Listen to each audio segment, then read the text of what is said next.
Hello दोस्तों, स्वागत है आप सभी का फिर एक बार हमारे चैनल लर्न विद जीनियस में। तो दोस्तों, आज हम बात करने वाले हैं उत्तर प्रदेश पुलिस भर्ती 2022 के बारे में, जिसकी भर्ती हाल ही में आने वाली है। आइए दोस्तों जानते हैं इस भर्ती के बारे में कि इसमें कितनी इसकी योग्यता क्या होती है, कितनी इसमें एज होती है और कितनी हाइट होती है। इन सब के बारे में टोटली सारी चीज़ों को जानते हैं उत्तर प्रदेश पुलिस के बारे में। मतलब कौन कौन इसमें फॉर्म फिल कर सकता है, कौन कौन नहीं कर सकता, और क्या क्या इसकी योग्यता है, इसका एग्ज़ाम क्या होता है, कि कौन से सब्जेक्ट्स आते हैं। इन सारी चीज़ों के बारे में आज हम जानते हैं। तो आइए सबसे पहले बात करते हैं हम उत्तर प्रदेश पुलिस 2022 भर्ती, जिसकी वैकेंसीज बहुत ही जल्द आने वाली हैं। तो इसमें दोस्तों, इसमें जो योग्यता होती है वो होता है 12वीं पास। आप किसी भी बोर्ड से हो, चाहे यूपी बोर्ड से हो, चाहे सीबीएसई बोर्ड से, बस 10+2 पास होने चाहिए। अब आते हैं इसके बाद हम लोग, जो इसकी उम्र सीमा होती है, आयु, वो होती है 18 से 22 वर्ष। लेकिन दोस्तों, इसमें जो आरक्षण होता है उसके अकॉर्डिंग, जैसे ओबीसी के लिए होता है 3 साल का, और एससी का 5 साल का, और एसटी का 7 साल का, वो अलग से होता है। वो इसमें फिर जैसे 22 है, अगर ओबीसी से, अगर कोई कैंडिडेट ओबीसी कैटेगरी से है तो उसका इसमें हो जाएगा 25 वर्ष। या जो भी उसके उत्तर प्रदेश पुलिस में जो भी नोटिफिकेशन में आता है उसके अकॉर्डिंग इसमें जो है रिलैक्सेशन वो मिल जाता है आपको। तो आगे बात करते हैं हम लोग। तो योग्यता हो गई, आयु हो गई। अब इसमें बात करते हैं हम हाइट यानी ऊंचाई। ऊंचाई जो होती है इसमें वो होती है 168 सेंटीमीटर। ये होती है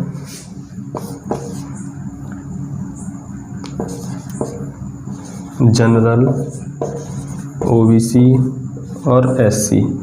और इसमें जो एसटी के लिए होती है वो होती है 162 सेंटीमीटर। और जो महिलाओं के लिए होती है वो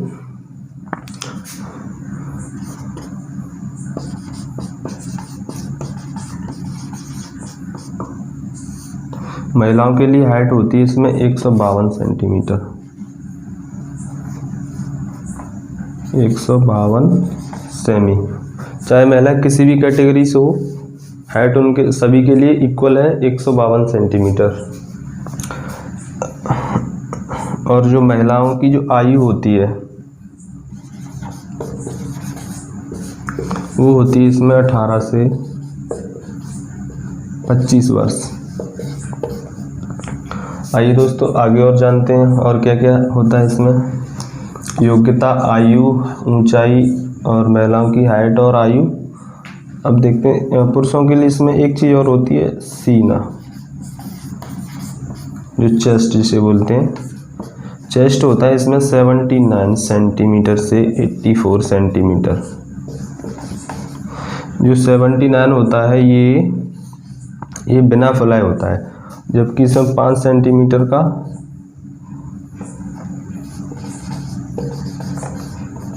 फुलाव चाहिए होता है, जिससे 84 5 सेंटीमीटर का होना चाहिए। अगर 5 सेंटीमीटर फुलाव नहीं होगा तो आप आउट हो जाओगे।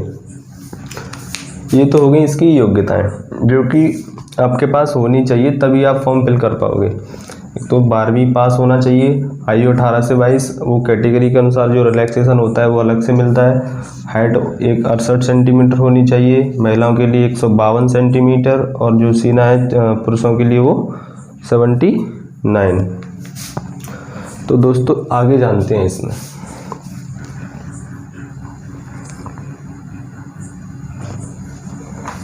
ये तो हो गया इसका फॉर्म का मटेरियल।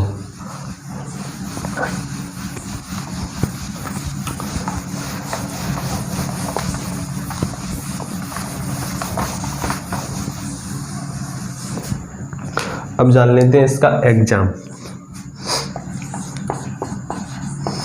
एग्जाम कैसे होता है।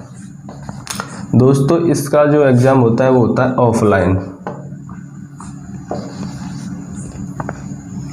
एग्ज़ाम इसका ऑफलाइन होता है और जो कि 150 प्रश्न का होता है, जिसमें 300 अंक मिलते हैं आपको, यानी एक प्रश्न बराबर 2 अंक। दोस्तों इसमें नेगेटिव मार्किंग भी होती है, जो कि होती है 1/4 की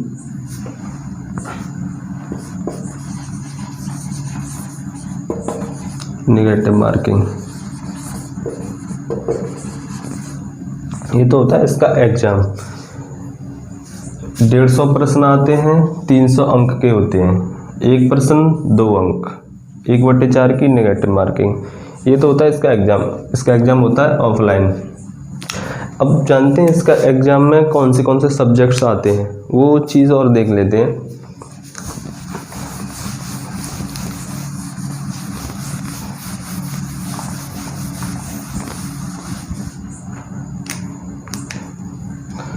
दोस्तों इसके एग्जाम होता है, उसमें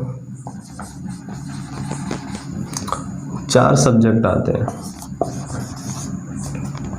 यानी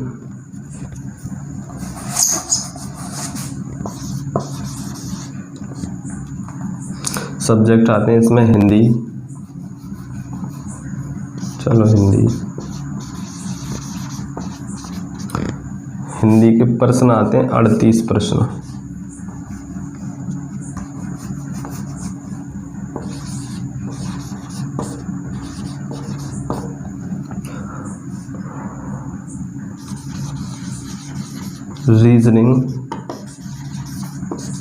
रीजनिंग के भी आते हैं इसमें 38 प्रश्न।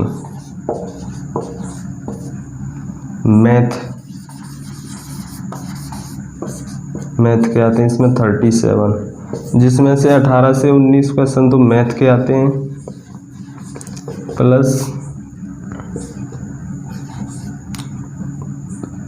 19 रीजनिंग के आते हैं,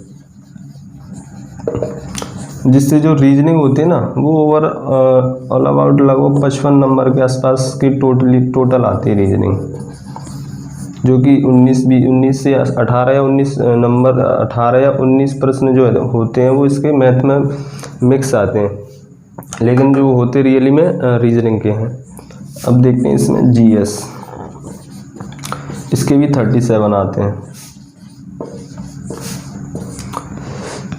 एक प्रश्न 2 नंबर, तो टोटल प्रश्न 150, यानी हिंदी में 38 प्रश्न, रीजनिंग में 38, मैथ में 37 और जीएस में 37। अब इसका सिलेबस है वो दोस्तों, मैं इसका सिलेबस है वो टोटली वैसे अगर एक दूसरी वीडियो में डिफाइन करके बता दूंगा टोटली इसका सिलेबस, इसमें क्या क्या होता है कि हिंदी में कौन से टॉपिक आते हैं और रीजनिंग में कौन से टॉपिक आते हैं, और जो मैथमेटिक्स है उसमें कौन से टॉपिक्स आते हैं, और बाकी जो जीएस है उसमें क्या क्या होता है, वो सारे सब्जेक्ट्स मैं आपको बता दूंगा। उसमें यूपीजी के आता है, और जियोग्राफी आती है, हिस्ट्री आती है, इकोनॉमिक्स आती है, बहुत सारे सब उसमें उनका जो है मिक्सचर, वो सारा सिलेबस में एक अगली वीडियो में डिफाइन कर दूंगा। आइए दोस्तों जानते हैं इसके थोड़ा सा इसके एग्ज़ाम हो जाता है। एग्ज़ाम के बाद इसमें होता क्या है, यानी जैसे किसी ने एग्ज़ाम क्वालिफाई कर लिया, और इसके बाद सबसे पहले होता है इसमें डीवीपीएसटी, जो कि डीवीपीएसटी जो होता है वो उसमें होता है डॉक्यूमेंट वेरिफिकेशन। जैसे एग्जाम के बाद जो होता है वो होता है डीवीपीएसटी, जो क्या होता है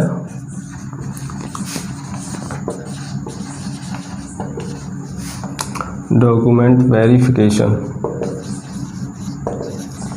और जो पीएसटी होता है इसमें होता है मापतौल।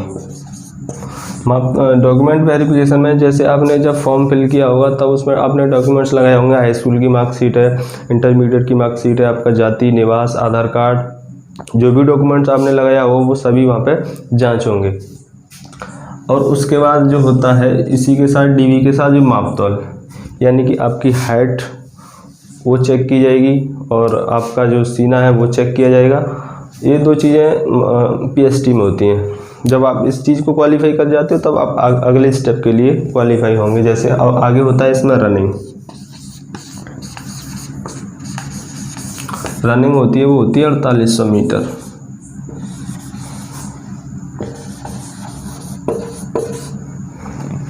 जो कि आपको इसमें टाइम मिलता है 24 मिनट। दोस्तों इसका जो फिजिकल होता है, वो जो फिजिकल टेस्ट वो केवल क्वालिफाइंग होता है, उसका कोई अलग से मार्क्स नहीं मिलता। जो आपकी मेरिट है वो केवल आपके एग्जाम से ही निर्धारित होगी। जैसे आपका एग्जाम कितने भी नंबर का हुआ है वो उतने ही नंबर रहेंगे, चाहे आप फिजिकल 20 मिनट में करो या 24 मिनट में, वो केवल क्वालिफाइंग है। अगर आप 24 मिनट में फिजिकल को नहीं कर पाते हो तो आप फिजिकल से आउट हो जाओगे, वरना आप कितने भी मिनट में करो, चाहे आप 15 मिनट में करो, चाहे 16 में, चाहे 20 में, डजेंट मैटर, कोई भी मैटर नहीं करता। वो ये केवल फिजिकल जो होता है वो केवल क्वालिफाइंग होता है। ठीक है।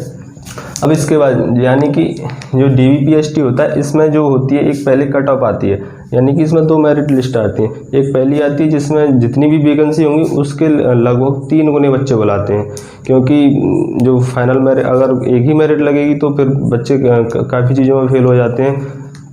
तो इसलिए वो पहले एक मेरिट लगाते हैं जिसमें समथिंग 3 गुना बच्चों को बुलाते हैं। उसके बाद जैसे जो भी बच्चे हैं, कुछ बच्चे यहाँ पे आउट हो जाते हैं, कुछ यहाँ पे और कुछ यहाँ रनिंग में। याद रखो मेडिकल पहले नहीं होता, मेडिकल होता है फाइनल मेरिट के बाद इसमें। अब इन चीज़ों के बाद अगर ये सारी चीज़ें आपने क्वालिफाई कर ली, यहाँ तो क्वालिफाई कर ली, तो आपकी एक फाइनल मेरिट आती है। अब जो फाइनल मेरिट आती है उसमें अगर आप सेलेक्ट हो जाते हो तो ही आपका मेडिकल होगा, अदरवाइज आपका मेडिकल नहीं होगा। ठीक है दोस्तों।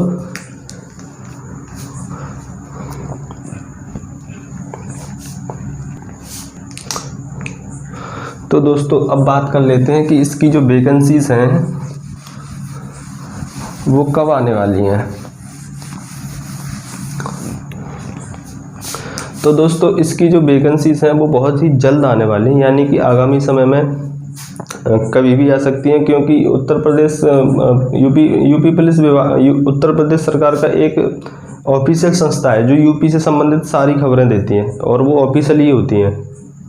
तो उसी संस्था ने हाल ही में बताया कि अभी 2 दिन पहले उसकी पोस्ट आई थी कि उत्तर प्रदेश पुलिस की जो भर्ती है वो कभी भी आ सकती हैं, यानी कि जल्द आ सकती हैं। ऐसा तो नहीं है कि क्योंकि जो भर्ती बोर्ड है वो पहले से आपको एक डेट निर्धारित कर दे कि जैसे 20 सितंबर से आपकी वैकेंसीज आने वाली, ऐसा नहीं होता। जो बोर्ड होता है वो केवल आपको नोटिफिकेशन आता है तो उसका केवल डायरेक्टली आता है कि इस डेट से आपके यानी कि फॉर्म स्टार्ट होंगे, तो वही आता है डायरेक्ट, पहले से इन्फॉर्मेशन नहीं देता।